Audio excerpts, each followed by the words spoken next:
جولد ولا بيتكوين؟ ذهب ولا البيتكوين؟ في 2025 مين فيهم هيكسب المعركة؟ النهارده هنعمل المقارنة اللي الناس كلها مستنياها. معروف ان الذهب بيساوي امان وتاريخ واستقرار، لكن البيتكوين بيساوي تكنولوجي ومخاطرة ومستقبل. الاتنين ليهم جمهور، بس مين فيهم ينفعك انت؟ الفرق الاول الحماية من التضخم. الذهب معروف من آلاف السنين انه بيحافظ على قيمة فلوسك وقت الازمات، وقت انهيار العملة او وقت الحروب.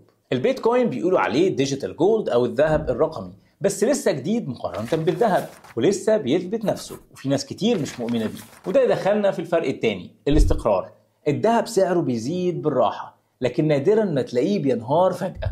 انما البيتكوين ممكن تلاقيه بيزيد 80% في شهر، وممكن يقع 40% في اسبوع. يعني لو قلبك ضعيف ما ينفعكش. الفرق الثالث العائد المتوقع. الذهب بيديلك زيادة ثابتة على المدى الطويل، لكن مش هتلاقيه بيضاعف فلوسك فجأة. انما البيتكوين في ناس اشترت ب$1000 ولقيتهم بقوا $20,000 في كام شهر، بس برضه في ناس خسرت نص فلوسها في شهر واحد. يعني من الاخر الذهب استقرار، البيتكوين مغامرة محسوبة. طب تعمل ايه في 2025؟ لو انت بتدور على امان وتحافظ على قيمة فلوسك، حط من 10 ل 15% من محفظتك في جولد ETF زي GLD.